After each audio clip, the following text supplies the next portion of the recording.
contextos y conceptos, y no solamente en palabras clave.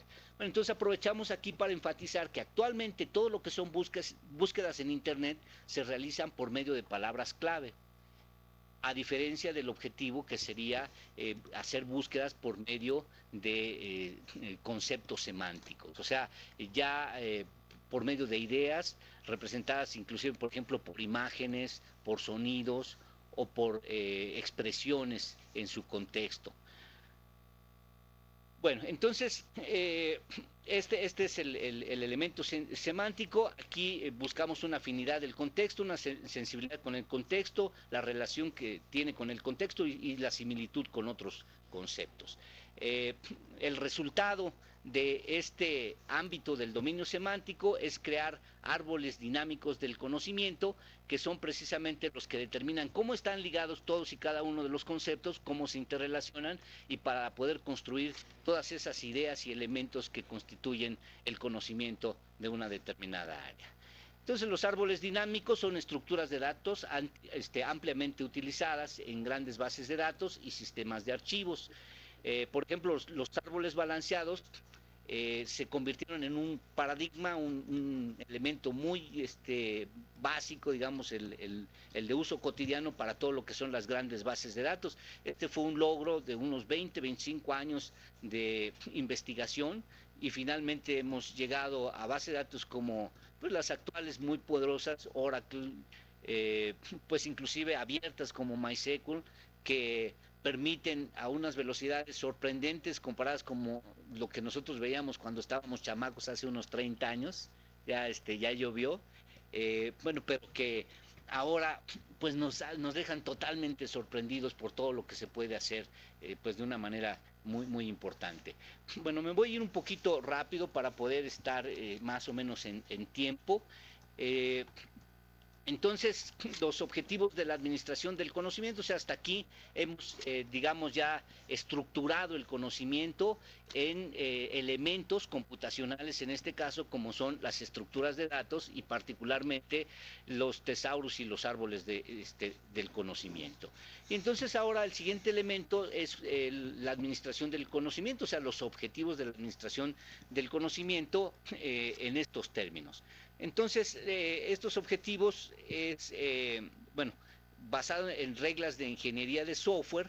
La administración del conocimiento permite desarrollar dominios del conocimiento e instalarlos para su uso en un ciclo de 3 etapas: especificación de requerimientos, afinación comprensiva y validación, además de evaluación práctica de la aplicación que requerimos. Y bueno, entonces la administración del conocimiento es una herramienta de la ingeniería de dominios del conocimiento que nos permite crear ontologías y nos proporciona un soporte de todo el ciclo para hacer una edición interactiva, instructivos, y la visualización gráfica a través de los objetos de aprendizaje. Bueno, hay algoritmos y procedimientos integrados que nos permiten evaluar el grado de validez y soportan la determinación de la validez de cada una de las relaciones lógicas entre todos los objetos complejos, y es lo que nos permite, digamos, armar todo el sistema completo. O sea, aquí llegamos al concepto de redes de árboles del conocimiento. Y bueno, entonces nuevamente sería la estructura que tendríamos que construir de las redes de repositorios.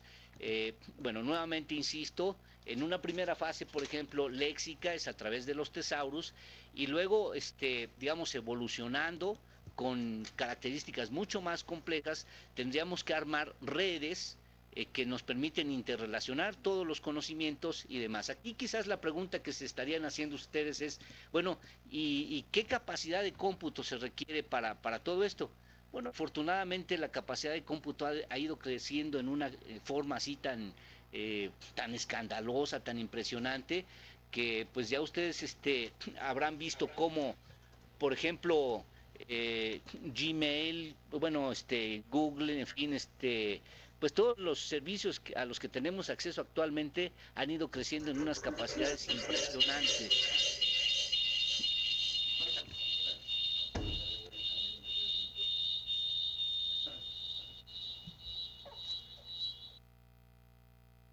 Bueno, regreso.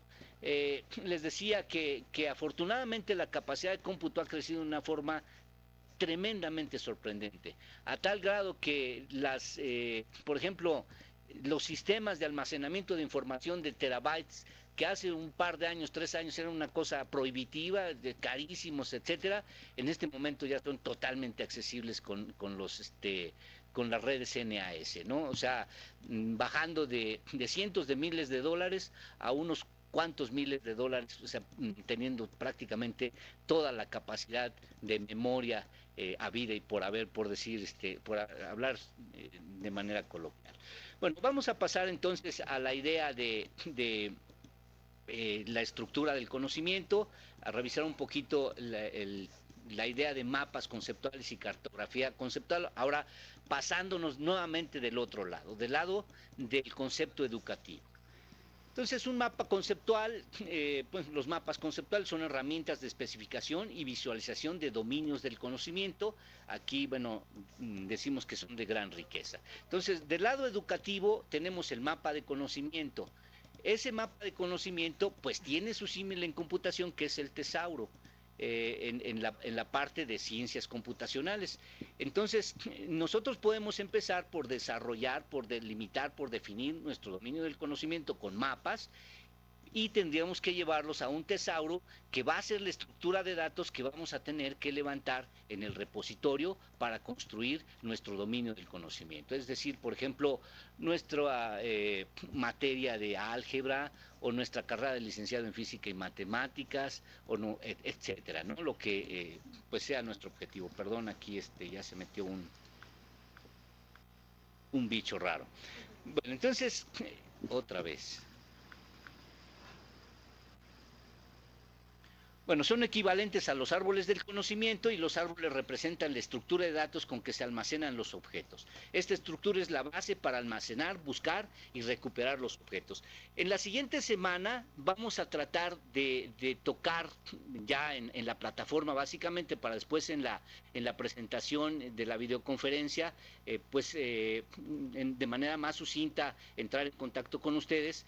Dos aspectos que nos parecen muy importantes, que son búsquedas, y búsquedas particularmente teniendo en cuenta lo que es actualmente la red y lo que son los metadatos, que serían los elementos fundamentales para la construcción de toda esta estructura del conocimiento. Bueno, entonces, los mapas son equivalentes a los árboles. Nosotros construimos primero un mapa, lo convertimos en un árbol y con el árbol construimos nuestro repositorio. Aquí de manera muy así esquemática ponemos nuestros mapas conceptuales, ¿verdad? En donde vamos desde lo más general, pues discretizando nuestro conocimiento hasta llegar a lo más particular, de acuerdo con los objetivos de nuestro problema didáctico, ¿verdad? Aquí, como hemos visto en el diplomado, pues no siempre los objetivos son los mismos y dependiendo del enfoque, dependiendo del producto que queramos generar, pues vamos a tener, por ejemplo, el grado de discretización, el grado, digamos, de conceptualización en el que estemos trabajando. Bueno, el siguiente nivel de integración es la cartografía conceptual.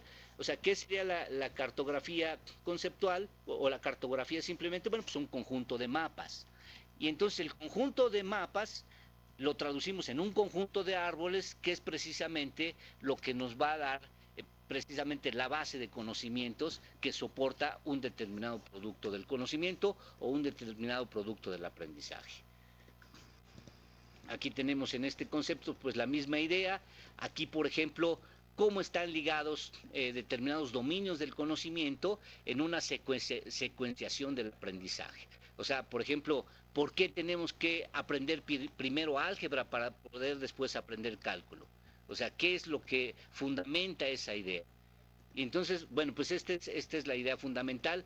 Computacionalmente, así es como se estructura un plan de estudios. O sea, hay esta jerarquización. Aquí tenemos un dominio que por medio de estructuras de datos lo podemos definir perfectamente, pero incluso aquí estamos construyendo precisamente la automatización de la planeación educativa de una persona y podemos personalizar con este concepto la educación de una persona en particular.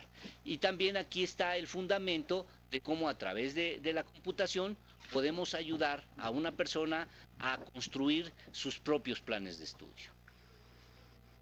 Bueno, vamos a entrar rápidamente a otro concepto, o sea, un poco hablar específicamente de los tesaurus, corpus y redes semánticas. ¿Qué cosa es el tesauro? Por ejemplo, en el campo de la bibliotecología o de las ciencias de la información, el tesauro se define como una lista de temas en forma de términos, es decir, pueden estar constituidos por más de una palabra, o sea, el tesaurus inclusive pues integra los sinónimos, ¿no? En una forma que pues no haya duplicidades equivocadas, diríamos. Es decir, puede estar constituidos por más de una palabra y relacionados entre sí jerárquicamente, o sea, términos generales y subordinados, y se utilizan para indexación y para recuperación de documentos. Entonces, en lingüística o en general en estudio, en todo lo que es investigación social, el tesauro se utilizó para indexación. Bueno, pues eso los científicos de la computación se lo robaron a los lingüistas particularmente, y entonces hicieron del tesauro precisamente el instrumento fundamental de la indexación. Y no solo eso, o sea, actualmente pues todo lo que es búsquedas en internet y demás precisamente están basados en esto. O sea, el thesaurus es el equivalente de un índice. O sea, Google, Hotmail, perdón, Yahoo, Google, en fin, todos esos, digamos, recursos que tenemos ahora de búsqueda de información precisamente están construidos con índices que no son otra cosa que índices léxicos que se construyen a través de algoritmos que, como les decía, la próxima semana vamos a estar tocando ese tema de manera particular. Bueno, entonces me voy a saltar esta parte de lo que es en líneas generales un thesaurus. Bueno, aquí inclusive de manera un poco repetitiva decimos que el tesaurus es un recurso alternativo del árbol del conocimiento, es un símil del diccionario de datos en el caso de las bases de datos, bueno, cuando se piensa en una base de conocimientos informatizada. Tanto el tesaurus como el árbol pueden incorporar información sobre interrelaciones semánticas entre los conceptos, estadísticas de la frecuencia de uso, información asociada a la ubicación geográfica, etcétera. Entonces, por ejemplo, todos estos elementos que caracterizan una palabra en particular, que a su vez integra el léxico del tema, es precisamente lo que nos permite hacer búsquedas más adecuadas, por ejemplo, en Google. Bueno, particularmente, por ejemplo, ya hay en la red podemos tener acceso a infinidad de tesaurus, y entonces eso para nosotros como el grupo CUDI de repositorios, bueno, de objetos de aprendizaje, es pues un tesoro. Por ejemplo, el tesaurus de matemáticas que es libre, está disponible en la red, pues es una gran cosa. O sea, ya muchísimas cosas de la enseñanza del álgebra, de las curvas, etcétera, pues ya está todo ahí. O sea, ahí lo que necesitamos prácticamente es pues meternos y tratar de asimilar todo este gran conocimiento, porque, o sea, como decía Richard Stallman, o sea, el objetivo de la humanidad es crear precisamente esa web semántica y crearla entre todos. Bueno, ¿qué es un corpus? O sea, el corpus podríamos decir que es un símil del thesaurus, nada más que se utiliza mucho más en el campo de la lingüística y está mucho más orientado precisamente a la lingüística. Lo incluyo aquí en la presentación y en la información que tienen en la plataforma, pues para poder tener la diferenciación conceptual entre lo que es un thesaurus y lo que es un corpus. Me lo paso por esa idea. Les puse aquí también en la presentación una serie de ligas, o sea, todas estas son ligas a corpus que nos permiten darnos una idea también de todo lo que se ha avanzado a nivel universal sobre una gran cantidad de temas, y también pues para decirles que pues que no es tan difícil el problema. O sea, ya nos nos han ayudado muchísimo muchas gentes que se nos ha adelantado un poco en esto. Bueno, entonces pasamos a otro tema que son las ontologías. ¿Qué cosas son las ontologías? Son colecciones de enunciados redactados en un lenguaje como RDF, que define las relaciones entre conceptos y especifica reglas lógicas para razonar con ellos. Los procesadores comprenderán el significado de los datos semánticos de una página de la red apegándose a reglas alojadas en vínculos con ontologías especificadas. Bueno, por ejemplo, aquí la idea es que, digamos, aquí un ejemplo podría ser un agente, por ejemplo, para cuestiones de comercio electrónico. Y entonces el agente puede estar dotado de una ontología que le permita leer todo lo que tiene publicado, por ejemplo, un sitio de, vamos a decir, de clavos, y poder con otros sitios de clavos a través de todos los elementos de razonamiento para poder, digamos, comparar este tipo de cosas. Por ejemplo, bueno, se ha dicho mucho en el caso de la inteligencia artificial que los agentes aprenden. Entonces, lo que van construyendo es precisamente ese conjunto de reglas, por ejemplo, con un lenguaje como RDF, para poder tener acceso a la información, poderla inclusive analizar, sistematizar y hacer razonamiento sobre de ella. Entonces, esa es la siguiente fase. Hay mucho más, o sea, el lenguaje, por ejemplo, de AML, de la DARPA, es un agente, un lenguaje de marcas que nos permite precisamente crear ontologías. O sea, ya no nada más es hablar de las reglas, de las listas de conceptos, de las listas de términos lógicos, sino que también podemos ir construyendo un conjunto de reglas de lógica que interrelacionan todo el conocimiento. Qué cosa es sinónimo de otros, qué cosas son, digamos, derivados. Por ejemplo, pues, seres humanos, hay seres humanos hombres y mujeres, entonces cuando nos referimos a hombres y mujeres, pues también nos estamos refiriendo a seres humanos. Todo este tipo de reglas como este tipo de cosas, y entonces, bueno, aquí la idea es que este es otro conjunto de recursos que nos permiten pues crear esos repositorios de conocimiento. Bueno, aquí recapitulando ya sobre lo que hemos visto hoy, tenemos la idea de que el construir un repositorio de objetos de aprendizaje es un proceso como el construir un gran sistema de información. Aquí sí quiero hacer énfasis en que el repositorio de objetos de aprendizaje está en el límite de la tecnología de la computación. O sea, nos encontraríamos, por ejemplo, en el paradigma de las bases de datos orientadas a objetos, de lo que son los índices, ya no índices pues relacionales, sino orientados a objetos, en fin, de todo lo que ha ido generando la computación en, digamos, estos 50 y tantos años que tiene de existir. Y bueno, pues la aplicación en este campo es prácticamente de todos los avances que se han ido logrando en este campo. Bueno, entonces el ciclo de procesamiento del conocimiento podemos decir que tiene la fase de diagnóstico en el que analizamos el dominio del conocimiento y bueno, con el objeto de lograr discretizarlo, definirlo perfectamente bien en términos de los objetivos que se requieren. Entonces se delimitan los objetos, se evalúan los recursos con los que se cuenta y se definen cuáles son los entregables. Bueno, en relación con el repositorio digital de objetos de aprendizaje, en esta fase se deben definir los catálogos de objetos, es decir, el tesaurus, que es una de las cosas que vamos a hacer. Bueno, es la parte práctica a la que aspiramos que lleguemos en este módulo. Bueno, después de la fase de análisis de la ingeniería de requerimientos o del diagnóstico, en el que definimos todo nuestro plan de acción, pasamos a la fase de diseño, que bueno, empezamos desde el módulo 2 con esto, lo poblamos mucho mejor en el módulo 3, y entonces aquí de lo que se trata es de desarrollar tanto las estrategias didácticas como computacionales para poder construir todos y cada uno de los objetos. Entonces en esta fase se especifican de manera precisa los catálogos, ya desde un punto de vista computacional,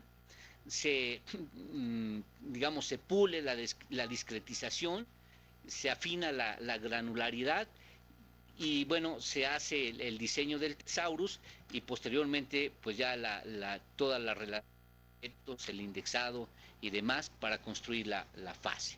En la fase de implementación pues se construyen los objetos de aprendizaje y se podría revisar pues toda la estrategia. La estructura de la base de datos de objetos de aprendizaje realizada en base a los metadatos estandarizados con el modelo SCORM es la base de la implementación del repositorio. O sea, todo esto, el modelo SCORM nos permite realizarlo. O sea, con él contamos con todos los recursos para poder desarrollar este tipo de cuestiones. Y finalmente, una vez que ya tenemos nuestro repositorio, pues la siguiente fase es la evaluación. Tenemos que, en el módulo 5, pues aprender a construir toda una, pues digamos, escala de valores para poder saber de manera de mucha calidad qué es lo que hemos construido. Entonces, definir métricas de evaluación, definir qué cosa es la calidad de los objetos, etcétera.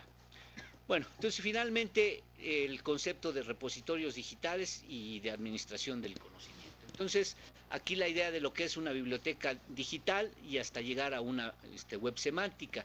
Entonces, la biblioteca digital, el repositorio de objetos de aprendizaje o los repositorios de objetos del conocimiento, aquí decimos que representa etapas del desarrollo hacia la web semántica. Los metadatos estandarizados ligados a los distintos recursos del conocimiento es lo que nos van a permitir eventualmente alcanzar la web semántica. Bueno, aquí un poquito me quedo en el concepto de metadatos.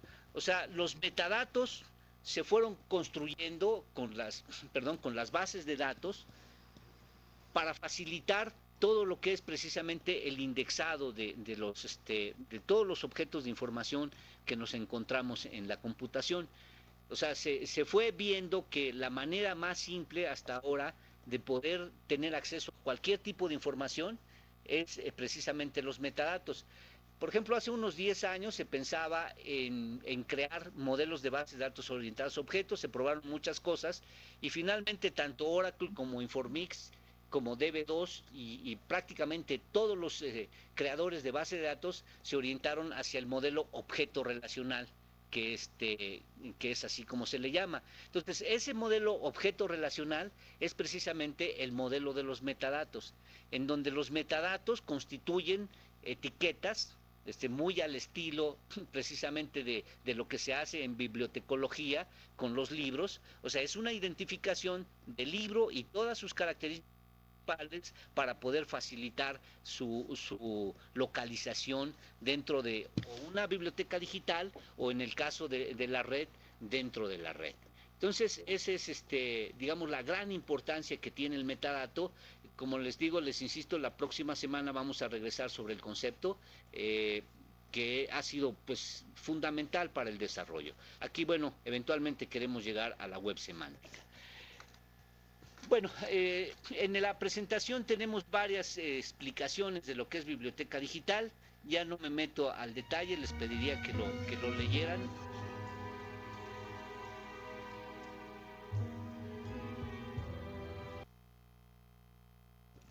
Bueno, se volvió a meter ahí un ruidillo. Los repositorios digitales son herramientas que podríamos decir que son herramientas eficaces para almacenar, organizar y hacer uso eficiente de la información y del conocimiento. Entonces, digamos, la diferencia con respecto a una base de datos es que en una base de datos guardamos información, por ejemplo, en el modelo relacional. En cambio, en un repositorio digital, lo que almacenamos son objetos. Entonces, los repositorios digitales son los recursos almacenados en los repositorios digitales deben poseer una estructura estandarizada de metadatos que asegure que la accesibilidad a esos recursos almacenados en el repositorio, bueno, son efectivas. Insistiría yo en que los estándares como SCORM es precisamente los que nos permiten construir estas cuestiones. Pues lo mismo sucede con Duplicor para las bibliotecas digitales, que además hay una gran similitud y por lo tanto bastante, digamos, afinidad entre estos estándares. Y entonces pasar de una biblioteca digital a un repositorio, podríamos decir que es algo totalmente factible. Y finalmente, pues llegar a la web semántica, que no es otra cosa que una red de repositorios en donde a través de protocolos que pues manejan los mismos procesos, podemos hacer que inclusive de manera automática todos los repositorios se comuniquen entre sí para que desde cualquier punto podamos hacer una consulta, una búsqueda y llegar a la recuperación de la información de la web semántica en una forma que, bueno, que ahorita es un sueño, pero que como van las cosas creo que bien pronto se va a hacer una realidad y una realidad maravillosa. Bueno, hasta aquí la presentación. Yo creo que podríamos abrir un espacio, tenemos buen tiempo, o sea, son las 4:05, para preguntas y respuestas.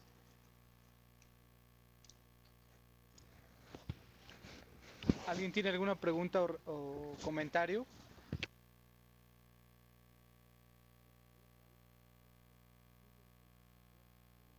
Sí, ¿yo tengo una pregunta? Chihuahua. Adelante, Chihuahua. Bueno, quizás algunas reflexiones y una que otra pregunta. En la exposición y en la lectura previa que hicimos de los materiales, la verdad es que es demasiados conceptos, sobre todo para personas que no estamos tan adentradas en estos términos.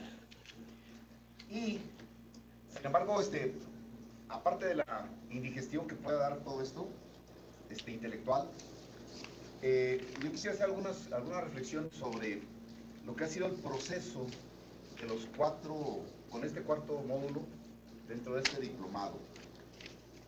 En la primera parte de la exposición se dice que se va a recapitular sobre el proceso de desarrollo de los objetos de aprendizaje. Y bueno, es una opinión muy personal que no pretende involucrar a más personas, en el sentido de, yo veo como que en este recapitular más bien se pierden algunas cosas de los primeros módulos.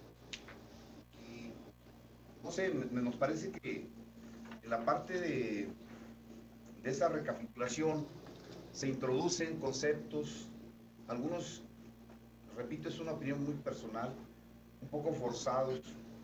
Es decir, partir de Aristóteles en su concepción de conocimiento, en una forma tan light, para llegar a unos conceptos de conocimiento como el que está planteado, que viene del aprendizaje o el conocimiento corporativo, que es el conocimiento tácito, el explícito, etcétera, muy recogido de la empresa, y que a veces nos parece ajeno a la parte educativa. No sé, la economía, la ingeniería del conocimiento, por ejemplo, un concepto que bueno, habría que discutir. La traducción de conocimiento del inglés, habría que precisar si cuando se habla de conocimiento se está hablando de información. Sé que la traducción está muy exacta, pero ya en el manejo de conceptos cabría más una cuestión como manejo de información, administración de la información, como está dentro de las ciencias de la información. Me parece que la percepción de conocimiento, que lo mencionaba en Aristóteles y más adelante, en esa recapitulación me parece que habría que precisar cómo en el primer módulo transitamos de eso que se quiso llamar constructivismo, unas concepciones sobre ello, y de pronto aquí hay un choque con esas concepciones iniciales y esa evolución de lo que fue el objeto de aprendizaje hasta ahorita. Yo no quisiera entrar en detalles de esto, pero las concepciones de conocimiento aquí, de aprendizaje, chocan un poco con la primera idea que sembró la UDG. Aquí el conocimiento sería muy discutible la forma como está entendido. Quizás se tenga que ver mucho con las formaciones personales. Pero, por ejemplo, el conocimiento entendido como está aquí, parece ser que es el conocimiento entendido como producto, como cosa, y no como proceso. El conocimiento no es, en nuestro punto de vista, esa cosa que se maneja, se adquiere, se toma, se lleva, sino el conocimiento entendido como un proceso tiene más sentido con los objetos de aprendizaje. Ya finalizo porque no quiero abusar de la palabra. Decía Gañé, si no sabemos a dónde vamos, es probable que lleguemos a cualquier punto menos al que queríamos. Y también decía Gañé, si me dices a dónde vas, a lo mejor es más fácil que te acompañe. Entonces, aquí de pronto tantos conceptos oscurecen un poco el entendimiento de a dónde vamos. En ese sentido, yo revisé tesauros, varios. No sé si la idea sea construir tesauros, pero ¿para qué? A lo mejor somos demasiado pragmáticos en el sentido de la primera visión que tuvimos de objetos de aprendizaje, y si nos quieran convertir en personas que tengamos que hacer esos árboles, esas redes semánticas, esos tesauros dentro del objeto de aprendizaje. Me parece que se ha perdido un poquito ese sentido inicial de objeto de aprendizaje a este momento, y lo percibimos desde el módulo 3. Pero es a lo mejor una falsa apreciación, pero sí quisiéramos dejarlo sentado en ese sentido, porque nos parece que hay visiones un poco encontradas. El maestro como transmisor, el conocimiento como procesamiento de información. Entonces, ¿dónde quedó la parte del proceso de construcción del conocimiento más que el de transmisor, el de creador, el de adquisición del conocimiento, etcétera?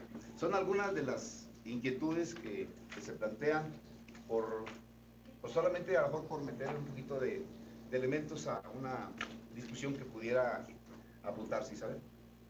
Yo creo que en el mismo sentido, en torno a esta reflexión, a mí la forma como fui tratando de asimilar estos conceptos era cuando trataba de equiparar conocimiento con información, porque es más o menos tratada como información. A lo mejor puede entenderse que es la forma como se debe tratar ahora a este nuevo escenario.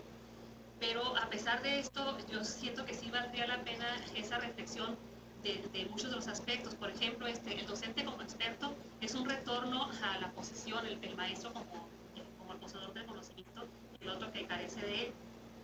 Y luego se habla mucho desde esta perspectiva, es el aprendizaje meramente como instruccional.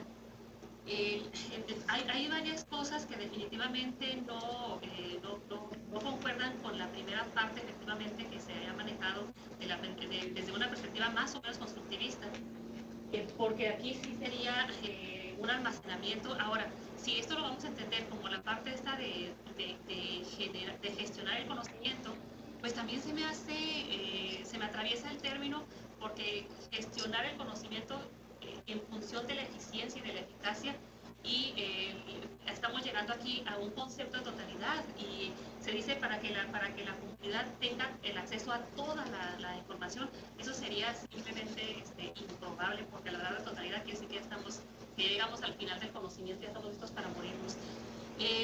Entonces aquí esta forma de equipararla pues con ese almacenamiento. Si ese almacenamiento tiene la idea o la connotación de efectividad, de eficiencia, pero a su vez también este conocimiento, al asimilarlo de esta manera, pues lo estamos viendo como algo igual, como un producto. Y siento como que la lógica inicial era algo que también tenemos que discutirlo. ¿Qué es lo que se va a almacenar y cuál es la finalidad de ese almacenamiento? Y cómo hacerlo para que no nos aparezca almacenamiento como algo estático. Gracias. Bueno, a ver si me permiten responderles un poco a sus cuestionamientos. Bueno, es evidente que pues los comentarios de ustedes, compañeros de Chihuahua, pues tienen el enfoque de los educadores esencialmente. Y precisamente es aquí donde está la riqueza de todo esto, y digamos la importancia de que nos integremos en una red muy amplia con visiones muy diversas. Sí, muy evidentemente, o sea, todos sus comentarios están pues basados en su enfoque totalmente desde el punto de vista del licenciado en educación o de la gente de educación. Al revés de esto, el enfoque que yo les he presentado es un enfoque pues muy computacional, o sea, de alguna manera mucho más orientado hacia el desarrollo de sistemas. Ahora, yo lo que sí quiero poner y hacer énfasis en este momento es que las cosas se construyen con herramientas y evidentemente que pues cuando tengamos, y voy a insistir en el concepto de producto, cuando tengamos el producto lo vamos a poder evaluar y vamos a poder ver si llena los objetivos y si llena las aspiraciones, por ejemplo, del maestro. Ahora, alguien tiene que construir estas cosas, o sea, un estudiante que no sabe absolutamente nada no va a poderlas construir, o sea, el conocimiento se tiene que construir a partir de algo. Y entonces ahí, bueno, esta idea de que choca con el enfoque de que pues deja de existir el experto, deja de existir el maestro, como aparentemente en los comentarios surge, pues me parece que eso no es posible. O sea, por ósmosis, por generación espontánea no se van a crear las cosas. Alguien las tiene que hacer. Y ese alguien primero tiene que entender cómo se hacen. Y no solamente es la parte conceptual, o sea, la parte educativa, sino cómo construirlos físicamente, cómo llevarlos a la web. Este enfoque que les estoy dando, insisto, pues es la forma en que se ha ido construyendo, por ejemplo, la red, la forma en que se ha ido construyendo, por ejemplo, pues todas las plataformas educativas europeas. Si ustedes pueden tener acceso a esas plataformas, pues van a ver que la forma en que se construye es con índices, y los índices se construyen con tesauros, y los tesauros se construyen analizando el dominio del conocimiento y definiendo qué es cada una de las cosas que vamos a guardar, ya sea en la red o en una biblioteca digital o en un repositorio del conocimiento o de objetos de aprendizaje. Y bueno, pues igual, o sea, esta idea de menospreciar el conocimiento porque viene pues de un enfoque pues de la economía, pues me parece que es pues totalmente fruto de un enfoque particular, ahí sí efectivamente, porque la tendencia a nivel mundial es precisamente esa, la de el intercambio, y no de información, es de conocimiento. O sea, no sé si desafortunadamente o afortunadamente en la computación se dan cosas tan impresionantes como que un proceso se realiza ya de manera automática casi en su totalidad, como es por ejemplo la construcción de una computadora, de un procesador. O sea, los sistemas desarrollados pues pueden diseñar, construir e inclusive hasta distribuir los procesadores.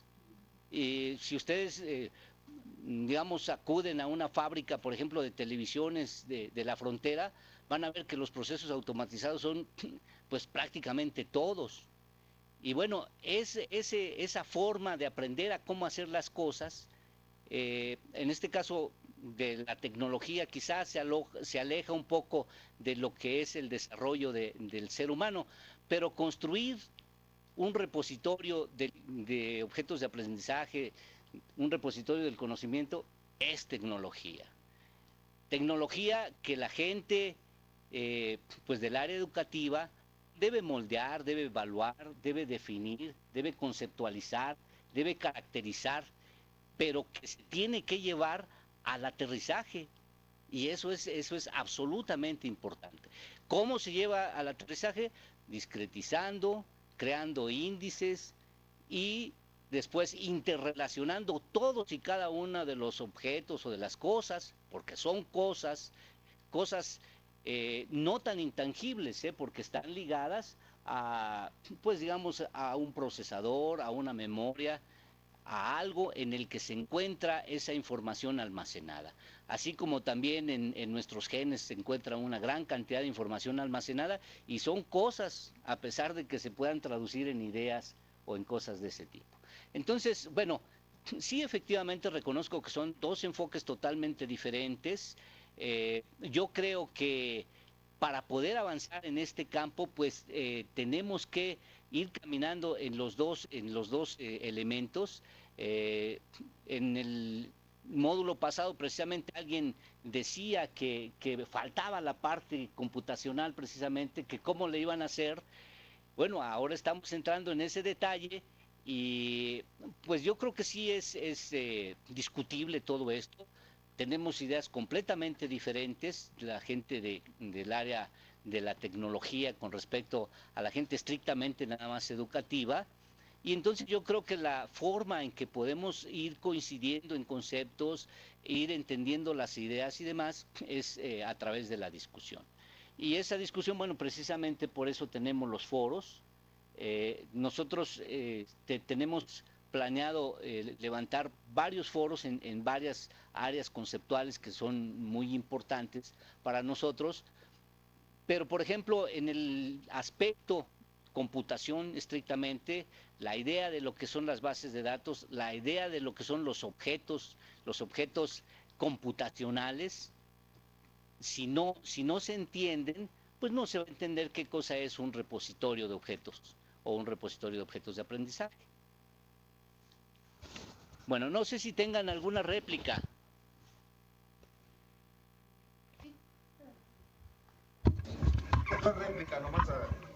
No réplica, nomás agradecer la paciencia que nos han tenido para esta respuesta.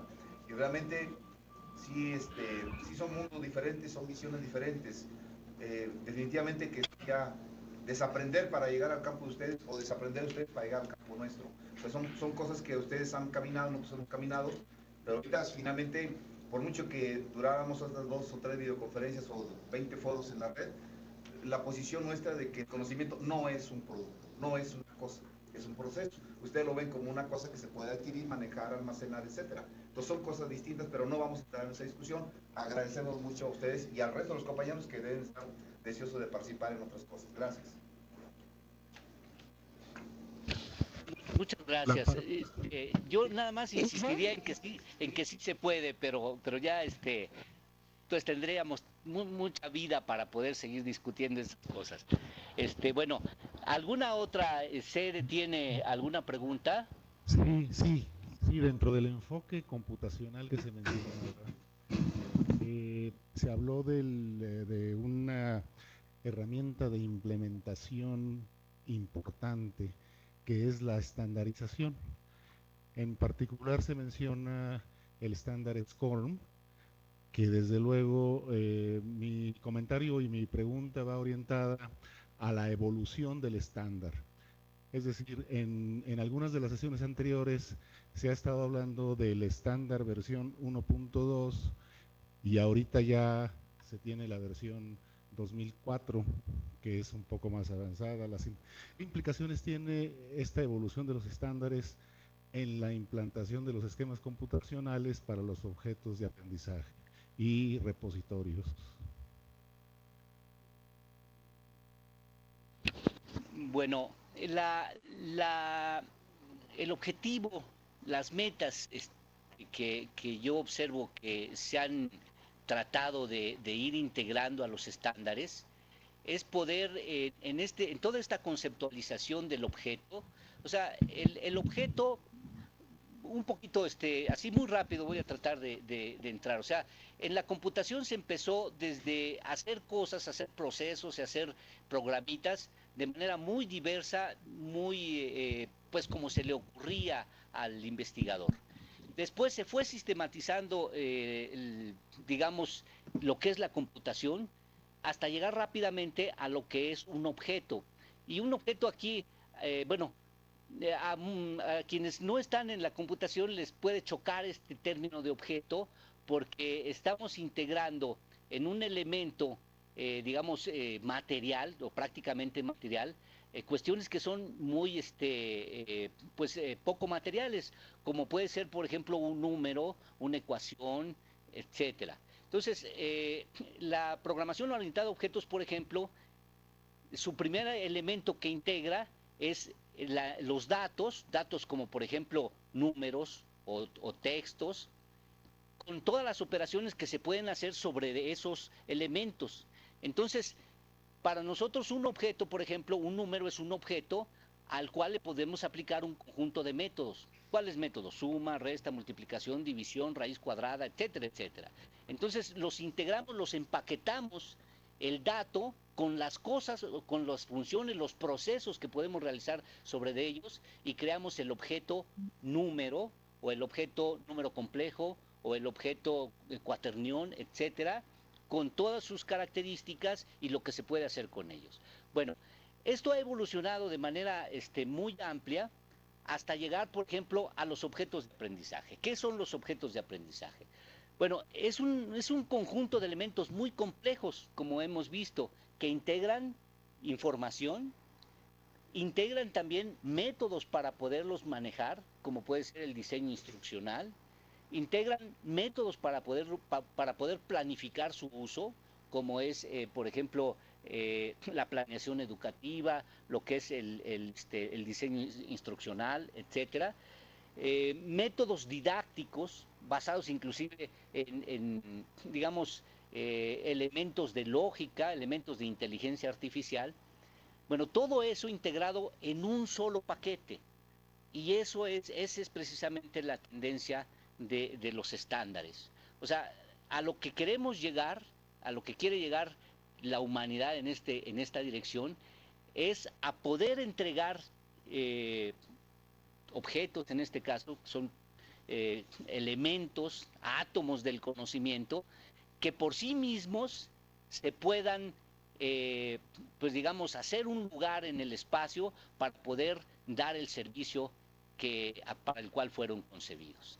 De la manera más completa posible. Por ejemplo, un objeto del conocimiento que ha sido muy trabajado, muy estudiado, muy desarrollado en muy diferentes formas y que es algo, que es un ejemplo muy importante, la tabla periódica.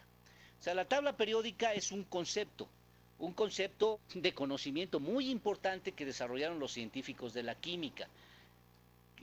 ¿Qué cosa es la tabla periódica? Pues una sistematización de todas las características de las sustancias, particularmente llevadas a las sustancias más simples, más sencillas, a partir de las cuales se construye todas las sustancias del planeta, por lo menos podríamos decir. Entonces, allí en el objeto tabla periódica se encuentra un cúmulo muy grande de información. Entonces, por ejemplo, el aprendizaje de la química inorgánica a través de la tabla periódica que aprendemos desde el nivel medio superior y luego, bueno, en el nivel superior en algunas carreras y hay quien se especializa. Bueno, ¿cómo se realiza eso? O sea, entonces aquí es desde conocer, o sea, no simplemente poner la tabla periódica como una información aislada, sino es todo un elemento el cual tiene una serie de reglas muy amplias con las cuales se pueden aprender infinidad de cosas alrededor de esa tabla periódica. Por ejemplo, conceptos como los de valencia, como los de reacción química, etcétera, etcétera. Y una gran cantidad de información. Bueno, mucha de esa información, como les decía, se ha estudiado, se ha tratado de sistematizar y se ha llevado a objetos de inteligencia artificial para la enseñanza de la química, de manera muy interactiva. Entonces, pues esa ha sido, por ejemplo, la forma en que evolucionan las cosas y lo que yo veo, lo que yo observo, que ha ido retomando el desarrollo de la estandarización. Entonces, lo que queremos es precisamente llegar a ese tipo de cosas, o sea, a integrar paquetes, como por ejemplo tabla periódica. Y tabla periódica que inclusive puede ser muy elemental y puede ser muy compleja.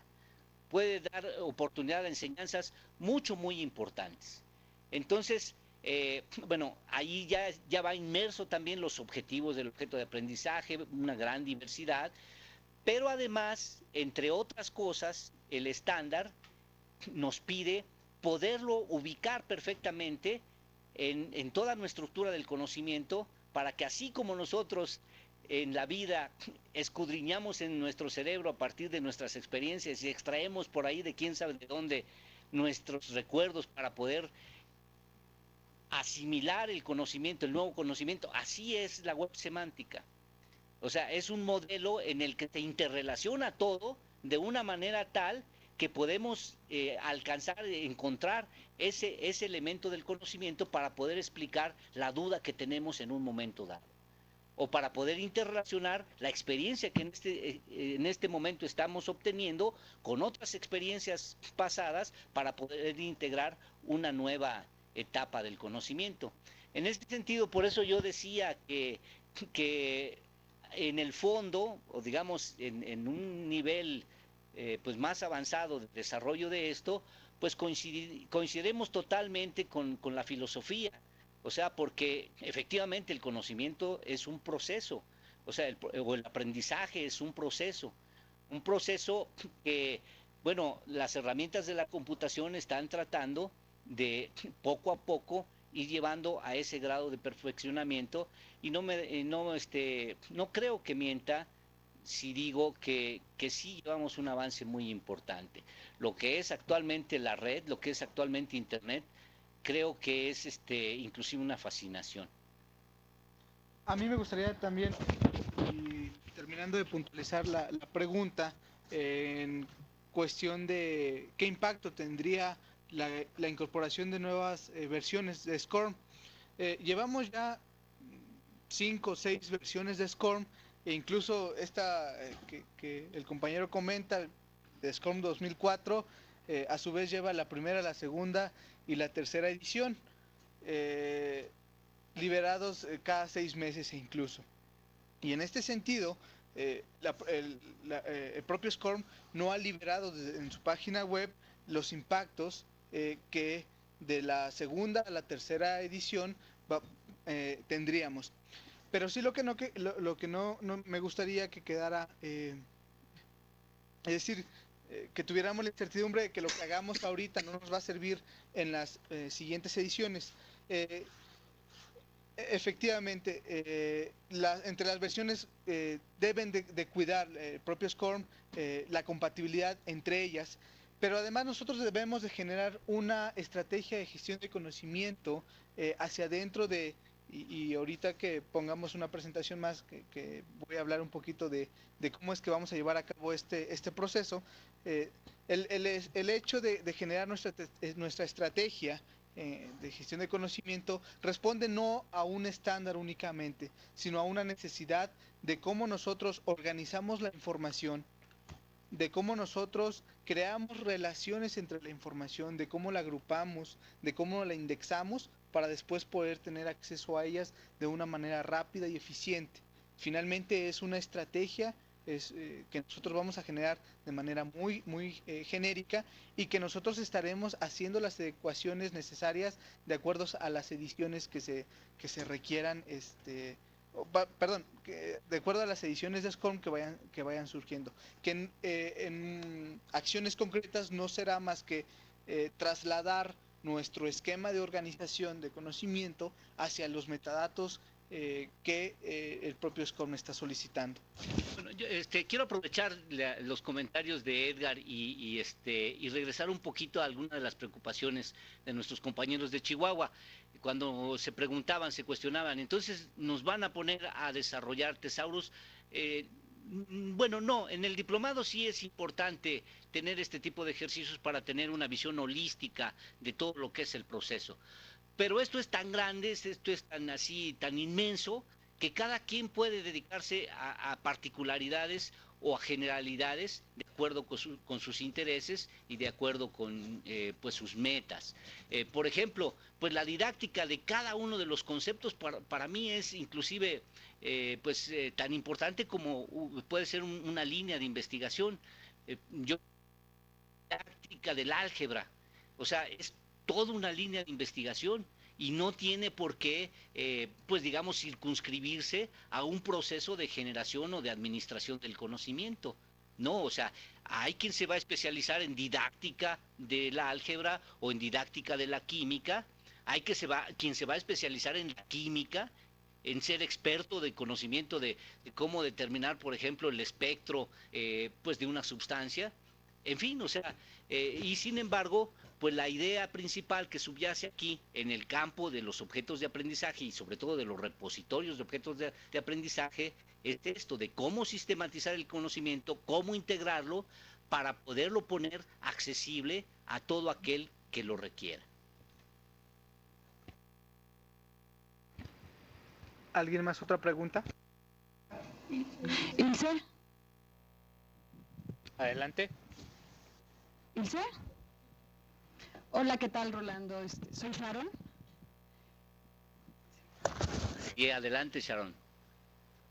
Tengo algunas preguntas, principalmente pensando en la parte de los repositorios y lo que habías mencionado acerca de no sé si el Poli tenga ya su repositorio. Me gustaría saber qué versión de SCORM utiliza el repositorio, en este caso si es 1.2 o el LOM 1.0, que es la versión para 2004, precisamente porque pensando en el 2004, como todavía no está muy estable, no sé, pensaba que a lo mejor ya estaban utilizando la de 1.2.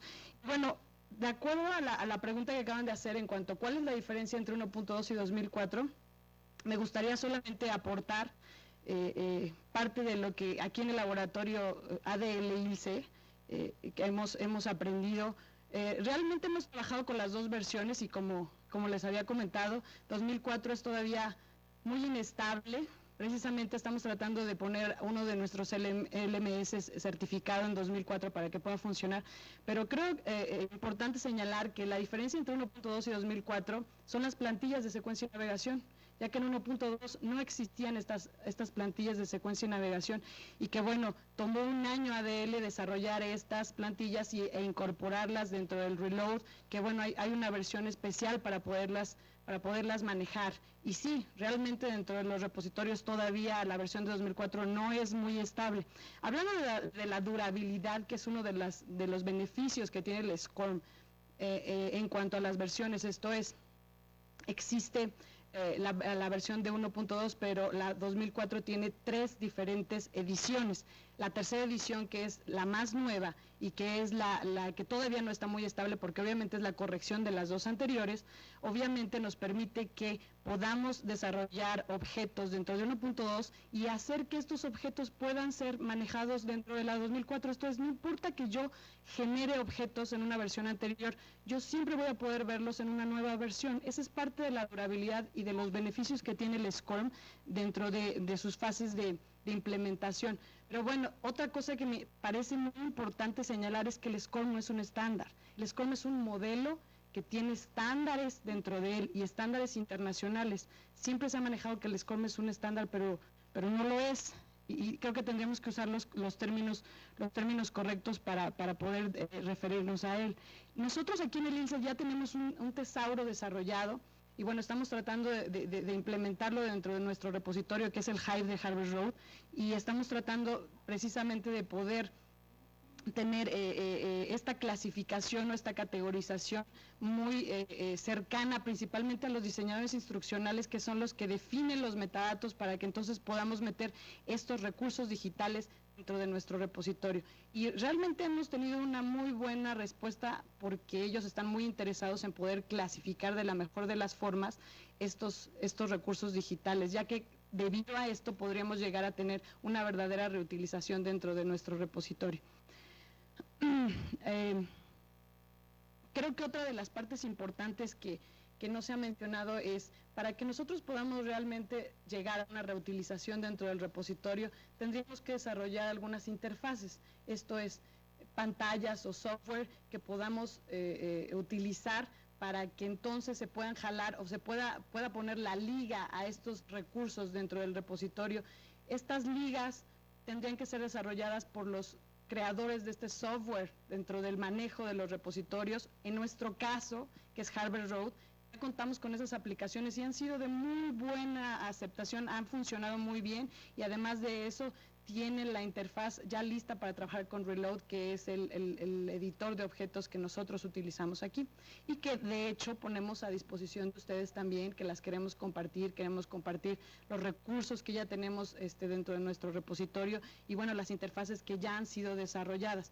Otra de las cosas es que este mismo repositorio utiliza la versión 1.2 del SCORM para los metadatos, también tenemos Dublin Core para poder utilizarlos ahí. Y que bueno, como la última de las partes, es que tenemos el laboratorio de SCORM aquí en el ILCE y que ponemos a su disposición todas y cada una de las cosas que hemos logrado implementar dentro del mismo para que podamos compartirlas con ustedes.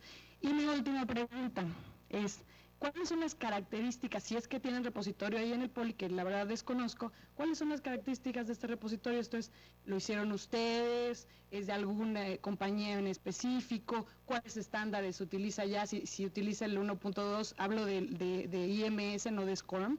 Si utiliza el estándar 1.2, si no lo utiliza, qué capacidad tiene, hablo de almacenamiento dentro del mismo, si ya tienen algún tipo de categorización ahí dentro, de clasificación, si ya usan algún tesauro en especial, no lo sé. Me encantaría saber todo esto para que de alguna manera podamos compartir, claro, con el Politécnico. Yo también soy del Politécnico, entonces obviamente me encantaría poder compartir todo esto pues con casa, ¿no? Y muchas gracias. Pues muchas gracias por todos estos comentarios. Mira, el enfoque que nosotros tenemos como, bueno, Rolando Menchaca, Edgar Larios y otros compañeros que están en el equipo, es el del Centro de Investigación en Computación.